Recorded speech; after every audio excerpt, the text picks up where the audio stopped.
En primer lugar, las escuelas son necesarias porque forman una comunidad de nuevas generaciones que tienen que vivir juntas y trabajar juntas en el futuro para dirigir una sociedad. Y lo cierto es que no hay mejor lugar que la escuela para ayudarlos a descubrirse, a conocerse, a entender cómo lidiar los unos con los otros. Ha habido bastante variedad. Escuelas, como las escolásticas, ciertas escuelas latinas, que eran ante todo para lo que llamamos formación del carácter de los jóvenes, para ayudarles a crear personalidades que a la sociedad le gustaría tener.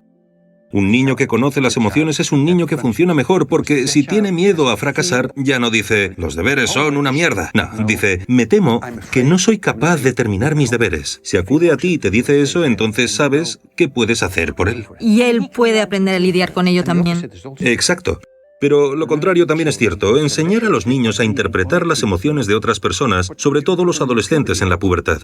Durante la pubertad cambia la forma en que los niños decodifican las expresiones de las emociones de otros. Por ejemplo, en la adolescencia suelen interpretar la preocupación como enfado. Así que, si su madre está preocupada por algo peligroso que hicieron, podrían decirle a su madre, «Mamá, ¿por qué estás siempre tan enfadada?»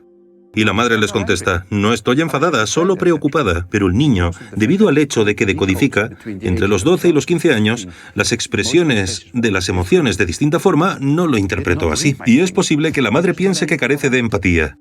Si le enseño a un niño a interpretar bien las emociones de otros, mejorará su capacidad de conectar, de construir relaciones con otros y de empatizar con ellos.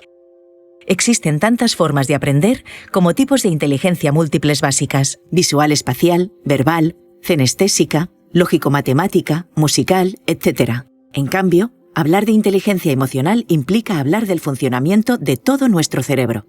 Durante siglos, la ciencia no las consideró objeto de estudio y la sociedad las menospreciaba a la hora de tomar decisiones o de emitir un razonamiento. Ahora sabemos que la emoción interfiere con la razón, y la razón modifica la emoción, no se pueden separar. Las experiencias, los pensamientos, los sentimientos, todo está continuamente modificando las conexiones entre las neuronas. Desde el nacimiento hasta la vejez, podemos aprender y desaprender. Incluso nuestras emociones son moldeables. Por lo tanto, la inteligencia emocional no es más que la asunción de que nuestra inteligencia es emocional y de que podemos educarla con las prácticas adecuadas.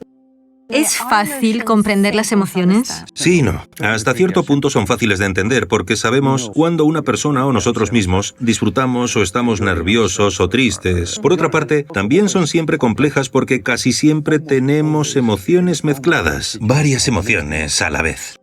Pero algunas las expresamos más fácilmente hacia otros que hacia nosotros mismos. ¿Cuándo podemos empezar a enseñar a los niños acerca de sus emociones?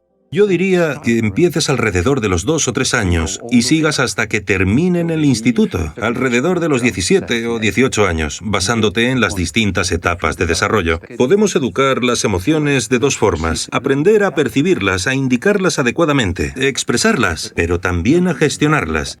Entonces, si tantos datos confirman que las habilidades sociales y emocionales son importantísimas para los niños en todos los ámbitos, el empleo, sus relaciones con los demás, su salud mental, ¿por qué todas las escuelas no los ponen en práctica de la misma forma que enseñan matemáticas? ¿Por qué no enseñan estas habilidades?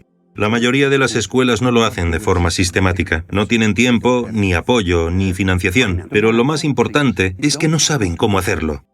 No se les ha asesorado respecto a cómo hacerlo de la mejor forma posible. ¿Cuánto tiempo lleva formar a buenos formadores en habilidades sociales y emocionales? Los formamos durante 3 días consecutivos y ya en el primer día y medio los reprogramamos, por así decirlo, porque les enseñamos lo que queremos que enseñen a sus alumnos y les ayudamos a internalizarlo ellos mismos. Y luego les damos 2 clases de seguimiento de forma que empiecen sus clases y puedan tratar cualquier cuestión que surja mientras están ocupados con sus niños. Uno de los principios que enseñamos tanto a alumnos como a profesores es que, si estás enfadado, antes de decidir cómo actuar, utilices el principio del semáforo, contar hasta 10. Allí donde se encuentran los mayores problemas es también donde se consiguen los mayores avances o éxitos, lo que implica que, cuando no se proporciona a los alumnos este tipo de programas, los privas todavía de más cosas.